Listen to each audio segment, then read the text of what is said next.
Hello guys, this is Piyush. Welcome to our channel Grand Academy. आज हम लोग पढ़ने वाले हैं जीव विज्ञान के 2007 के क्वेश्चन। तो उम्मीद करता हूँ आप लोग अच्छे से होंगे। चलिए पढ़ाई की ओर केंद्रित करते हैं। बॉटनी का पहला क्वेश्चन है आपका, C3 मार्ग के प्रकाश संश्लेषण में प्रथम स्थिर उत्पादक का नामांकित करें। हो जाएगा आंसर आपका 3-फॉस्फोग्लिसरिक एसिड। दूसरा नंबर क्वेश्चन में देखते हैं, निषेचन की क्रिया को खोज करने वाले वैज्ञानिक का नाम बताएं। तो स्ट्रासबर्गर साहब ने 1884 में इसका खोज किए थे। देखिए अब के समय में ना आपको MCQ के फॉर्म में मिलेगा, पर इस चीज़ के बारे में डिस्कस करना इसलिए ज़रूरी है कि अगर आप एक बार हमारा ये वीडियो देख लेंगे ना, तो उससे क्या होगा आपको कि दिमाग में फिट हो जाएगा। और दूसरी बात कि जब आप MCQ बनाएंगे तो हाँ, आप बोले होंगे उस ससुरा साला पढ़ैले था, तो ओकरा में स्ट्रासबर्गर 1884 में था, ग्रैंड एकेडमी में पढ़ैले था, तो आप फटाक से टिक मार के आ जाएगा, आपको 1 नंबर मिल जाएगा। तो बस खाली एक बार आपको ध्यान से सुनने की ज़रूरत है, बाकी हम लोग हैं ना आपके लिए। तीसरी चीज़ को देखते हैं, जेनेटिक अभियंत्रण के उस अणु का नाम बताएं जिसे कैची से जाना जाता है। तो उसको बोलते हैं हम लोग एंडोन्यूक्लियस एंजाइम। चलिए हम लोग आगे की ओर पढ़ते हैं। दूसरा है ग्रुप बी, श्वसन गुणांक की परिभाषा दें। श्वसन गुणांक के बारे में हम लोग जानेंगे। किसी समय में किसी जीव ऊतक या कोशिका द्वारा उपभोग की जाने वाले ऑक्सीजन की मात्रा कार्बन डाइऑक्साइड के अनुपात में विकसित होती है। मतलब कि आप कितना ऑक्सीजन को आप उपयोग किए हैं, कितना कार्बन डाइऑक्साइड को आप छोड़े हैं, इसी का आपको गुणांक निकालना है, ठीक है ना, और कुछ नहीं है करना। चलिए 5वां नंबर में देखते हैं हम लोग। 5वां नंबर क्वेश्चन वाकई में आउट ऑफ सिलेबस है। उस पात्सर्जन की क्रिया को प्रभावित करने वाला धातु आयन, बकवास है, कभी ना पूछेगा। ये वाकई में जो क्वेश्चन है गलत है, आउट ऑफ सिलेबस है ये। चलिए 2006 में देखते हैं, अनिषेचक फल क्या है। पूर्व निषेचन के बिना एक फल का विकास, यानी बिना निषेचन, बिना फर्टिलाइजेशन का ही आपको क्या बोलते हैं कि वो फल अपने आप से ही विकसित कर लेगा, ठीक है। इसको फॉल्स फ्रूट भी बोलते हैं। चलिए हम लोग देखते हैं, हेटेरोसोसिस क्या होता है। हेटेरोसोसिस की परिभाषा दें। हेटेरोसोसिस का माने सीधे शब्द में देखा जाए तो हाइब्रिड। हेटेरोसोसिस हुट उस घटना को संदर्भित करता है जो प्रजातियों की विभिन्न किस्मों की प्रजातियों या प्रजातियों के बीच पार करती है। दोनों माता पिता की तुलना से अधिक बायोमास, विकास की गति और प्रजनन क्षमता को प्रदर्शन करते हैं। देखिए क्या होता है कि माता पिता द्वारा नॉर्मल संतान जो जन्मा, जैसे सीड में देखें तो वो आपको कम फल फूल देगा, जल्दी अगर पानी नहीं मिला तो जल्दी मर जाएगा, कीटाणु उसको तुरंत खा जाएंगे। तो हाइब्रिड में क्या होता है ना कि तुम हार्ड रहेगा, उसको कोई जल्दी कीड़ा उड़ा उसको खाएगा नहीं, फल धनाधन खूब देगा, ढेर माने देगा फल, पानी भी कम चाहिए इसको, यही फायदा होता है हाइब्रिड में। अब देखिए 7वां नंबर कर लिए। अब 8वां नंबर में क्या है। 8वां नंबर है आपका IPM का माने हो गया इंटीग्रेटेड प्रोग्राम ऑफ मैनेजमेंट। जो बोल सुना दे रहा है, इंटीग्रेटेड प्रोग्राम ऑफ मैनेजमेंट। चलिए देखते हैं 9वां नंबर क्वेश्चन, ग्रुप सी। 9वां नंबर कहता है, कोशिका की संपूर्ण क्षमता सिद्धांत की व्याख्या करें। तो हम लोग देखते हैं, सेल्यूलर टोटिपोटेंसी एक सेल की क्षमता है जो सभी, सेल्यूलर टोटिपोटेंसी माने वही कोशिका की संपूर्ण क्षमता, एक कोशिका की क्षमता है जो सभी कोशिका प्रकारों का उत्पादन करती है और एक उपयुक्त तापमान और वातन स्थितियों में एक उपयुक्त संस्कृति माध्यम से सुसंस्कृत होने पर उन्हें एक संपूर्ण जीवन में व्यवस्थित करती है। उदाहरण के लिए बीजाणु और युग्मजन। जैसे देखिए आपको हम और आसान भाषा में समझाते हैं। एगो सेल निकाले किसी भी चीज़ से और उसी से पूरा पेड़ बना दिए। देखिए अगला स्लाइड में, इसे हम सेल निकालें और क्या किए कि कल्चर में न्यूट्रिएंट मीडिया में इसको ग्रो कराएं। तो एक ही सेल से देख रहे हैं ना कि हम इसको टेस्ट ट्यूब में देखिए ये तो ज़मीन में हुआ होगा प्लांट, हम इसको देखिए बिना ज़मीने के हम उगा दिए।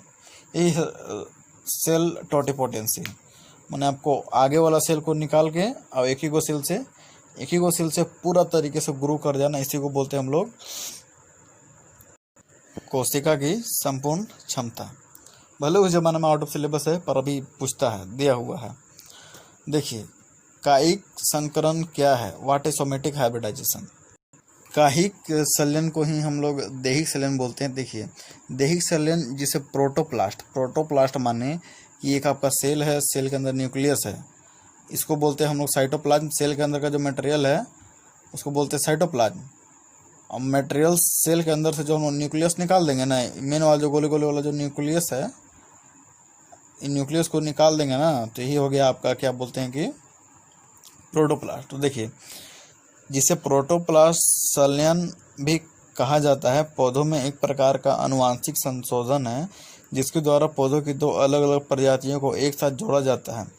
दोनों की विशेषता के साथ एक नया संकर पौधा बनता है, उसको एक दैहिक संकर बोलते हैं। जिसे देखिए आपको हिंदी में समझाते हैं। ये हो गया आपका साइटोप्लाज्म, इसका जो न्यूक्लियस हो गया वो प्रोटोप्लाज्म। दो अलग अलग सेल है, एगो है कि आपको खूब पौधा देगा, खूब फल देगा, एगो है कि आपको प्रोटेक्शन करेगा। दोनों के सेल को ना मिला दिए, देखिए यहाँ दोनों को सेल को लिए जोड़ दिए, जोड़ने के बाद ये एगो बन गया और दोनों न्यूक्लियस आपस में जुड़ गया। इसको हम लोग हाइब्रिड भी बोलते हैं बेसिकली। देखिए यहाँ तो यही है प्रक्रिया आपका सोमेटिक हाइब्रिडाइजेशन का, ठीक है।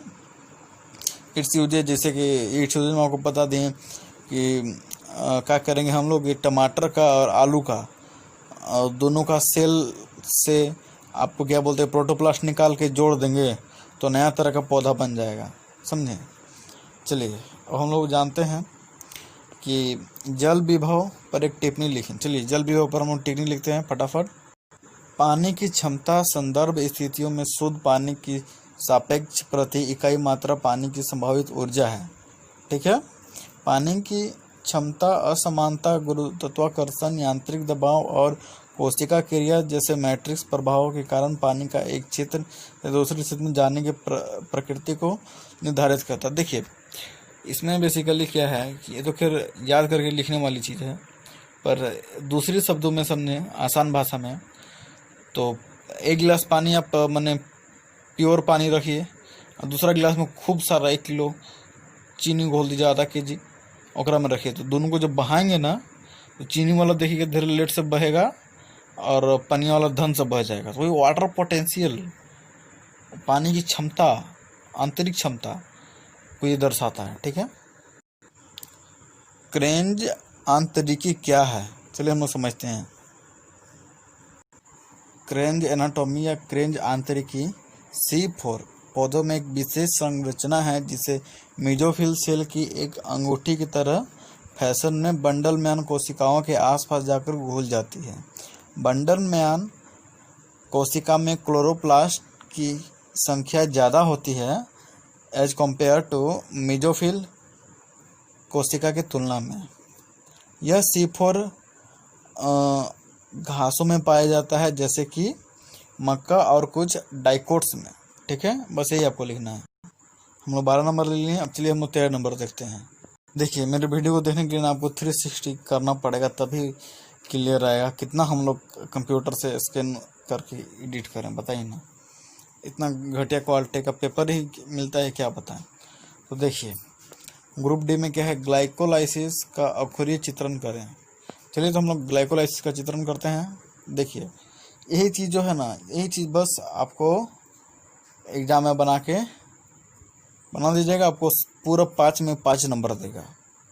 अगर आप लोग बोलिएगा, कमेंट में बोलिएगा तो फिर हम लोग इसके बारे में डिस्कस करेंगे हिंदी में। देखिए ये सब का हिंदी में नहीं किया जा सकता है, हम लोग डिस्कस करेंगे, अच्छे से समझाएंगे। बस कमेंट में किसी को मदद हो, किसी भी बच्चा को, तो लिख सकते हैं, लिख दीजिए, हम आपके लिए एक नया सेपरेट वीडियो बना देंगे इसके ऊपर।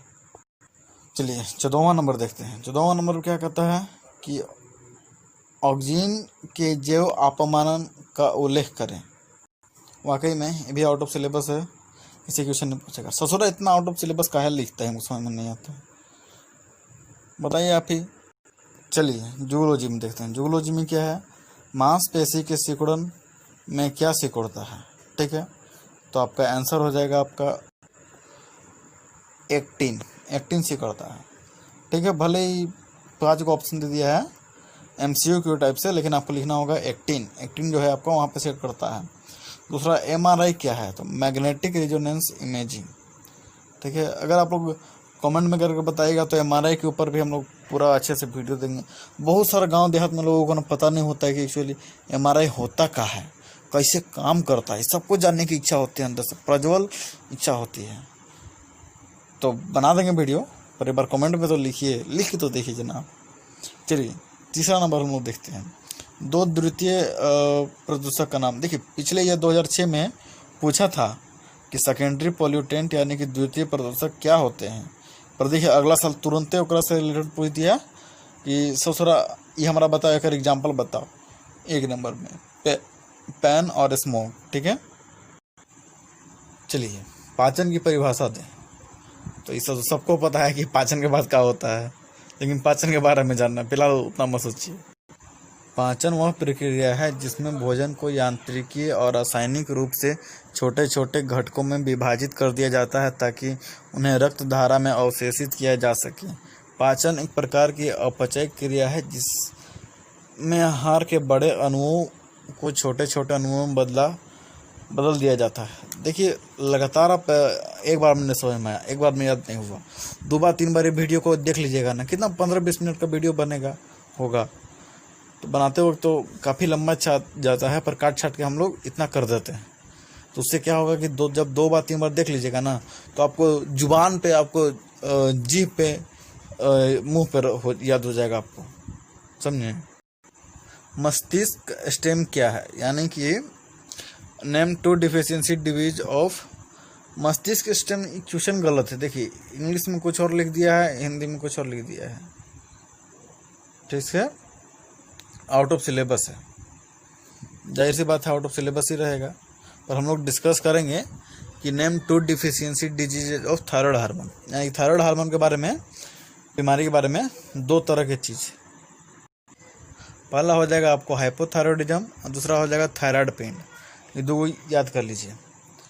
चलिए 6ठा नंबर की ओर बढ़ते हैं। 6ठा नंबर में क्या कहता है, 6ठा नंबर में कहता है,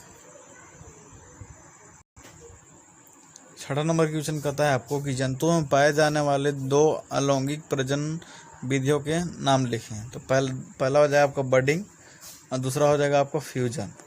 देखिए क्वेश्चन में ना फेरबदल है, क्योंकि पहले के ज़माने के क्वेश्चन में ना जल्दी कोई चीज़ होता नहीं था, जल्दी मिलता नहीं था, इसीलिए लिखने वाले फेरबदल करती हैं। चलिए तो हम लोग 8वां नंबर की ओर बढ़ते हैं। टीकाकरण के गुणीय आधार क्या है बताएं।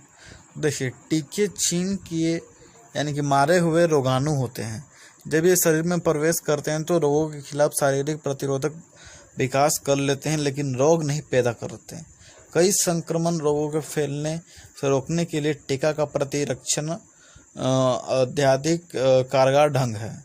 लकवा, चेचक, टेटनस, पतले दर्द, काली खांसी, तपोदिक और विभिन्न प्रकार की आकृतियों के खिलाफ टीके उपलब्ध हैं। आजीवन प्रतिरक्षा के लिए अधिकतर प्रतिरक्षण को कम उम्र में प्रदान किया जाना चाहिए, ठीक है। हो गया आपका 8वां नंबर का। चलिए 9वां नंबर में भले थोड़ा सा दिक्कत होगा, लेकिन इंग्लिश में देख लीजिएगा। क्लीवेज क्या है, क्लीवेज के बारे में हम लोग पढ़ेंगे।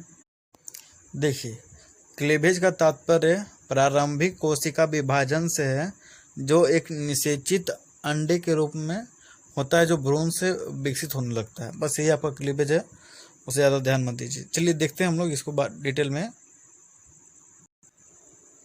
देखिए मिमिकी क्या है, तो जाहिर सी बात है ये आउट ऑफ सिलेबस है।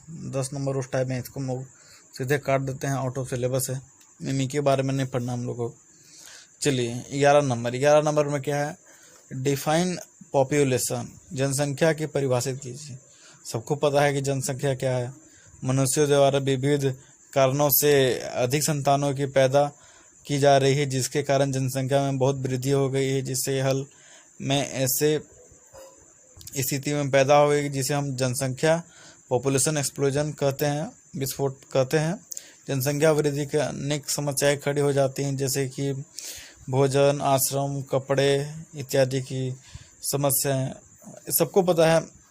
उम्मीद करता हूं कि आप लोग इतने बेवकूफ़ भी नहीं हैं। पॉपुलेशन यानी कि जनसंख्या के बारे में ज़रूर लिख लेंगे आप लोग। चलिए खंड डी में देखते हैं। नेफ्रॉन का रेखांकित चित्र बनाएं और अल्ट्रा फिल्ट्रेशन की प्रक्रिया को समझाएं। चलिए हम लोग समझाते हैं। पहले चित्र बना के अपन नामांकित करना है। तो चित्र बना लीजिए। ये हो गया अपन नेफ्रॉन, जो किडनी के अंदर पाया जाता है, और इस सबको आपको लिख देना है। और दूसरा में हम लोग देखते हैं अल्ट्रा फिल्ट्रेशन क्या होता है। अल्ट्रा फिल्ट्रेशन 3 प्रक्रियाओं में से पहला है, जिसके द्वारा चयापचय अपशिष्ट को रक्त से अलग किया जाता है और मूत्र बनता है। यह उच्च दबाव में रक्त का गैर विशिष्ट निष्पादन है और नेफ्रॉन को बोमन कैप्सूल से भी हम लोग कैप्सूल में होता है। ठीक है, देखिए ये दो चीज़ ना डायग्राम और ये दो चीज़ लिख दीजिएगा, आपको 4.5 नंबर पक्का दे देगा। बढ़िया से बना दीजिएगा। तो जानते हैं कि जैक बोर्ड वाला 5 में 5 कहीं नहीं देखा, इतना याद रखिए। चलिए हम लोग देखते हैं कि खुरनी एवं यंद प्रवाह तंत्र से आप क्या समझते हैं। What do you understand by closed और ओपन सर्कुलेटरी सिस्टम। उदाहरण के साथ समझाते हैं। तो चलिए हम लोग समझते हैं। ओपन सर्कुलेटरी सिस्टम ऐसी प्रणालियां हैं जहां रक्त धमनियों और शिराओं में कसकर सील होने के बजाय शरीर को नुकसान पहुंचाता है और पाचन तंत्र जैसे स्थानों में सीधे पर्यावरण के लिए खुला हो सकता नहीं, एक्चुअली होता ही है। क्या होता है कि हार्ट है और बस शरीर है। ब्लड से आपको क्या बोलते हैं कि ब्लड जो है सो कि हार्ट में जाएगा फिर सीधे शरीर में चल जाएगा। उसमें कोई आपका बीच में नली नहीं है, कोई रक्त नली नहीं है जिससे कि आपको ये हो। इसे समझिए ना कि टंकी है, एगो मोटर है, तो वही मोटर टंकी से पानी निकालेगा, वापस टंकी में डाल देगा, बस। इसी को हम लोग बोलते हैं ओपन सर्कुलेटरी सिस्टम। वही क्लोज के बारे में देखिए। बंद संचार प्रणाली है जिसमें रक्त वाहिकाओं के भीतर रहता है हमेशा, मतलब ट्यूब के अंदर रक्त बहता जाएगा। देखिए हम लोग इस साधारण भाषा में देखिए, इसी को बोलते हैं ओपन सर्कुलेटरी सिस्टम, इसी को बोलते हैं क्लोज सर्कुलेटरी सिस्टम। इसमें क्या है कि आपका हार्ट हो गया, ठीक है। हार्ट से ना सीधे आएगा आपका एगो ट्यूब के थ्रू, और सीधे देख रहे कि इसका खुला है तंत्र देखिए खुला है, सीधे शरीर में घुस जाएगा, फिर यहाँ से कलेक्ट करेगा और फिर वापस हार्ट से मैंने यही गोले गोले घूमता रहेगा। इसमें कोई क्लोज नहीं है। जबकि देखिए ह्यूमन में सब आपका नस है, तो आर्टरी है, कई तरह की चीज़ें हैं, तो ये देखिए बंद है आपका। समझ रहे, देख रहे ना, कैपिलरी इसी को बोलते हैं हम लोग, इसी चीज़ को कैपिलरी बोलते हैं। जिसमें बंद है ही नहीं तो कैपिलरी कहाँ से बोलेंगे, इसी को हम लोग कैपिलरी बोलेंगे। उम्मीद करते हैं अच्छा लगा हो। अगले वीडियो में आप लोग 2008 का डिस्कस करेंगे हम लोग। बस आप लोग हमेशा सहयोग कीजिए। बहुत बहुत धन्यवाद। हो सके तो ज़रूरतमंदों की सहायता कीजिए।